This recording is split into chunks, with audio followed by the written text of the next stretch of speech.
Hello, happy February. In preparation for Valentine's Day coming up, I want to talk about some of my favorite romances that I've read. To clarify, this does not necessarily mean romance books, but books that feature romance. The first book on my list is One Last Stop by Casey McKeeston, I think is how you say it. This is about a girl named August who moves to New York City, and while riding the subway meets a woman her age named Jane, who she finds very attractive, and she keeps going back to the subway to try and see her again. And then she finds out that this woman, Jane, is actually from the 1970s.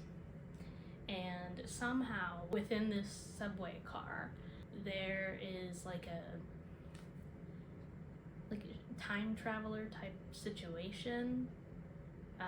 Jane can't get off the train and go into the modern day, and the main character, August, can't get off and go into the 1970s, but within the car, it's like there's like a pocket outside of time where they can meet. And so August tries to help Jane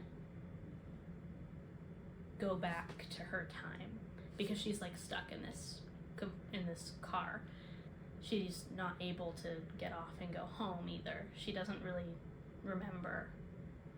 So August is trying to help her figure out how to get back home to the 1970s. I really liked this book when I read it. I read it a couple of years ago, so I don't remember much other than really liking it. I do know one of the main critiques that I saw was it being, quote, about the worst kind of subway passengers because they straight up do it in the subway. McKeeston writes a lot of the same kind of story, I think, where it's very low stakes, there are no consequences, and so they just are having a good time, and I enjoyed that about the story. It is a romance book. I had a good time. It really didn't it didn't have much of a message, I think, other than open up to love and the community, because August is described as cynical. She doesn't really believe in love. Classic romance plot. The next book on my list is Half a Soul by Olivia Atwater. I read this book in January of this year, so it's fresh, but it was such a good time. I think I gave it 5 stars.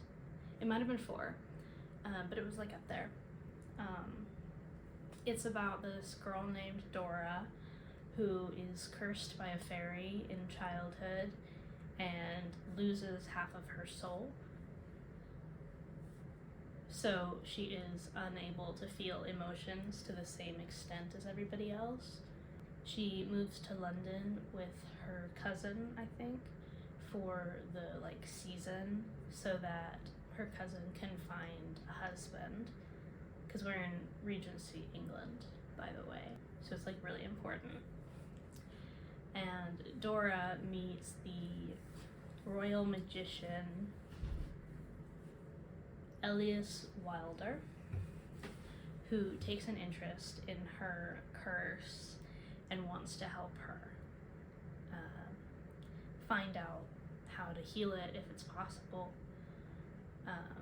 And at the same time, Dora helps Elias to discover the cause of this seemingly magical plague that's only affecting children, and puts them into a sleep until they just waste away. And Dora discovers the dark underbelly of London at this time, and they're just obsessed with each other. It's so good.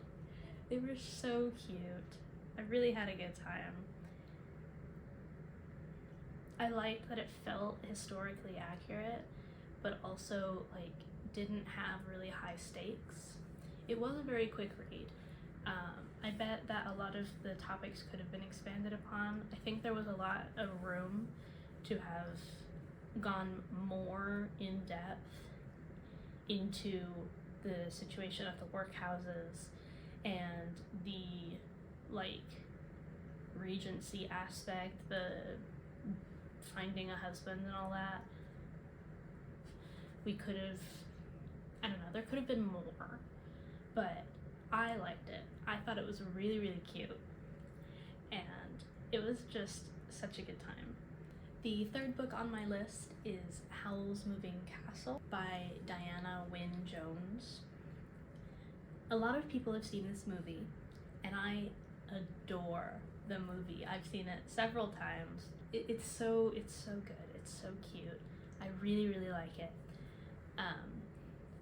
It's based on the 3-book series by Diana Wynne Jones, and I decided after having seen the movie that I really wanted to read the series. And there are quite a few differences between the books of the movie. The book is about Sophie, who grows up in this magical land where there are a lot of fairy tale aspects. She is destined to fail in life because she's the oldest of her 3 sisters, and her youngest sister is destined to be successful. Her father dies, and her stepmother sends them all off to be apprentices, and Sophie is apprenticing at their family hat shop. However, she is cursed by the Wicked Witch of the Waste into a grandmother, and she's unable to tell anybody that she's under a curse. So she decides to leave her town, and she runs into the moving castle of the wizard Howl, who is known for eating young girls' hearts. But because she's cursed into the form of a grandmother, she's like, oh, I'm good. I'm probably fine then. So she goes up to the castle and realizes the door is open, and she just kind of goes in. She meets the demon Calcifer inside the house, and they make a deal where if Sophie can figure out how to break the contract that binds Calcifer and Howl together, then Calcifer will break the curse on Sophie. Michael, the assistant, has this spell, and he asks Sophie to help him figure out the spell. But when they are unsuccessful, Howl discovers what they've attempted and takes them through this magical door to this mysterious land called Wales, where Howl is from. And they meet his family, and the spell is actually his younger brother's school homework. So basically, Sophie has to go on this journey to try and discover the terms of the contract between Calcifer and Howl in order to break her own curse, and along the way, she and Howl develop a connection. It's weird. They aren't in love, but they're in love. You know what I mean? I thought it was really cute. It's plot focused, and it's kind of a strange story. The focus is more on the aspect of never wanting to grow up and running away from your responsibilities. But it's very found family, and it's really cute. The next book on the list is Song of the Six Realms by Judy I. Lin. It's about this young woman named Zhu, I think. Zhu.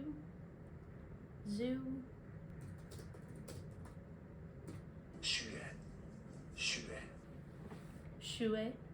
Her uncle leaves her at this entertainment house, which is exactly kind of what it sounds like. They all have little skills, instruments or dance or singing or whatever, and these men come and they watch them perform and they give them money, and she doesn't really know why her uncle leaves her there, and she's like upset about it, but also she loves her uncle, so she just does what he says. And then a little bit later she gets a little letter. Her uncle was murdered, and she's really upset about that. And over time she's like doing her little thing, and this mysterious duke comes and requests for her to play for him on the kin, the like with the like strings. It's in like every Chinese drama. That's her thing. That's her instrument. That's what she does. And she's kind of like, this guy's weird. He wants to steal my instrument because the one that she has is like an heirloom. It's like a big deal. It was created by this like musician from the past who was really, really good. And she's like, he's trying to steal my instrument and I'm not about to sell it. You can give me, like, I don't care what you pay for it. And then he offers her a position as his personal musician. And this is kind of a big deal for Shui because her parents were like disgraced. She really doesn't have like a future because she carries her family's disgrace on her.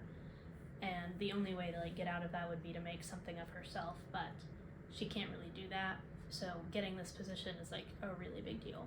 And the Duke says that if she will serve as his musician for 1 year, then he will set her free of her indenture that she owes the entertainment house, and she'll be a free person. She can just do whatever she wants. But when they get attacked by this freaky little monster, she discovers he is not just like a duke, he is the Duke of Dreams, one of the rulers from the celestial realm. So he's like a god, basically. And this freaky little monster could only be seen by somebody touched by a celestial. So she's like, what? And so the Duke, Jinglang, needs to help Shui to unlock memories from her past that will hopefully give them the key to saving the 6 realms from like certain doom. I ate this book up. I read it so quick. It was 5-star. It was like an immediate, like, it was so good.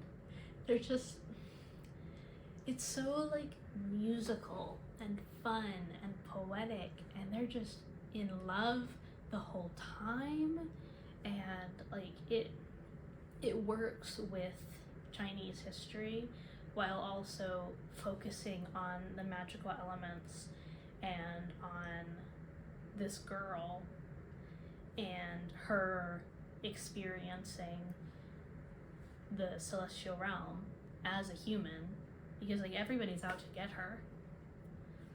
I really, really liked it. Okay, this one is a little controversial. The next book on my list is Fourth Wing by Rebecca Yarros. I never thought I would be the type of person to really enjoy this kind of book.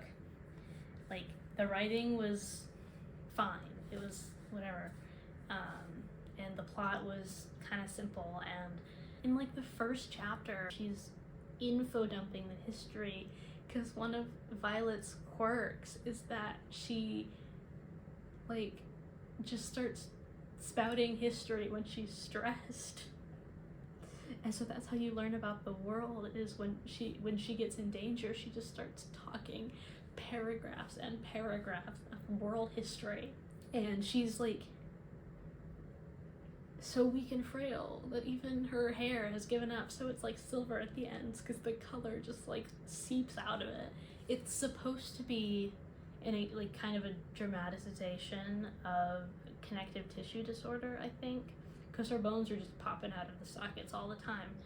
and like she falls over, and where anybody would bruise, she breaks a bone. So she's like frail. And I get it's supposed to represent like an actual medical issue.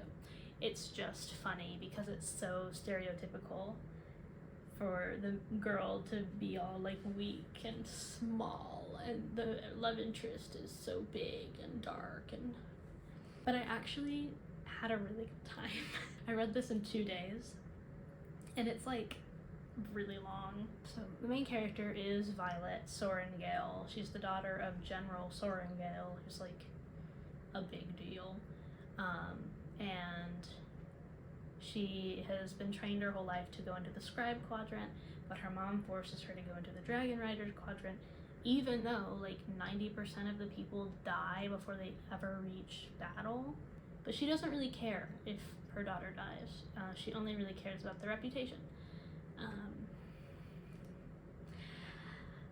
So Violet is kind of convinced she's gonna die, and also because so like a long time ago there was a big rebellion, and her mom was responsible for the executions of the people who were in this rebellion, and then all of the kids of the people who were involved were marked like visibly and forced into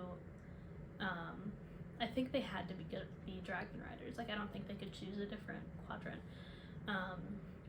And their like leader, who's the son of the guy who started the rebellion, she's convinced he wants her dead. And so she's like really nervous about it. There's also her childhood friend who's like super protective of her, and he is so annoying. Like he spends the entire book being like, you're just so weak and frail. You'll never succeed. You can't do it.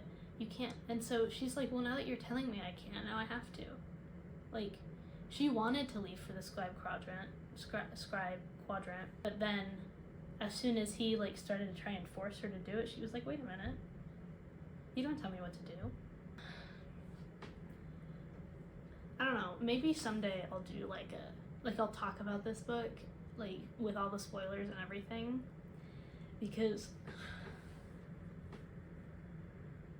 there were so many, it was a good time. Like, it's not an amazing book. It's not super well written. And, like, the plot has been done before. It's not special. But it was just a good time. It was so fun. Like, it's like reading fan fiction, you know? Like, you know what you're gonna get. It's the same plot you've read 15 times already. And it's not even close to canon. But it's fun. And I'm probably gonna read the next one. They were so obsessed with each other. They were so obsessed with each other. It's like, it's not, I don't think it counts as enemies to lovers. And it's not really rivals to lovers, because they're not rivals. But it's like, they both think the other hates them, but neither actually hates them. And then they discover that, and they're pretty immediately just obsessed with each other. But they're both like, no, I can't.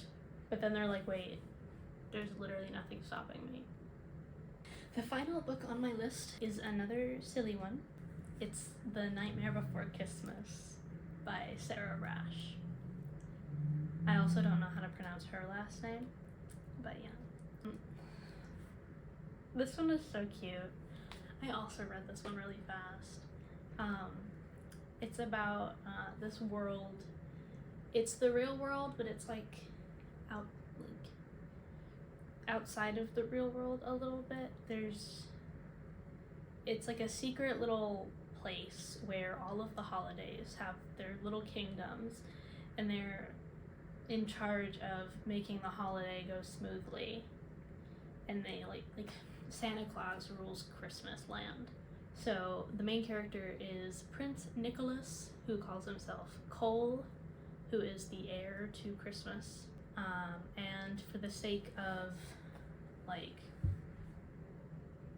propriety, I don't know, and allying their two kingdoms, he is arranged into a marriage with his best friend Iris, Princess of Easter. The people in charge of Halloween show up and they're like, hey bestie, you can't do that. And so the king is like, okay, then send your prince to fight for her hand. And in comes the Prince of Halloween, Hex. And like, of course his name is Hex. Of course his name is Hex. None of this is original. It's so good though. Like, it's so fun. Cole's younger brother has a crush on Iris. And Iris doesn't want to marry Cole. Cole doesn't want to marry Iris. Hex doesn't want to marry Iris. Then Hex and Cole realize, like, hey, I'm kind of into him. The last bit, it's like 100 pages or whatever of them just going at it. But it was so fun. Another very low stakes, like no consequences type book, especially once Cole figured out why the marriage was arranged to begin with and why Halloween was mad about it. So it was a good time. I loved this book. It was so cute. And like the sequel, I'm so mad. The sequel is not even about them anymore. Like, I want to get more of Cole and Hex, but it's about Cole's younger brother. And it's like, it doesn't even follow the plot of the first book. It's like a totally new, whatever. I thought the romance was really cute, even if it was like, you know, cheesy and silly, and like, I just had a good time, and that's important to me. Thank you all for watching my favorite romance stories. Some of these were romance books, some of them were just books that featured romance, and I'm also going to do a video on my favorite LGBT books that'll feature a lot of romance as well. So if there was a favorite that wasn't in here, it might be there. And if it's not, comment and, well, maybe I read it, or maybe I should read it. I hope you all enjoyed this video, and give me a like, subscribe for future videos like this one. Have a great Valentine's Day.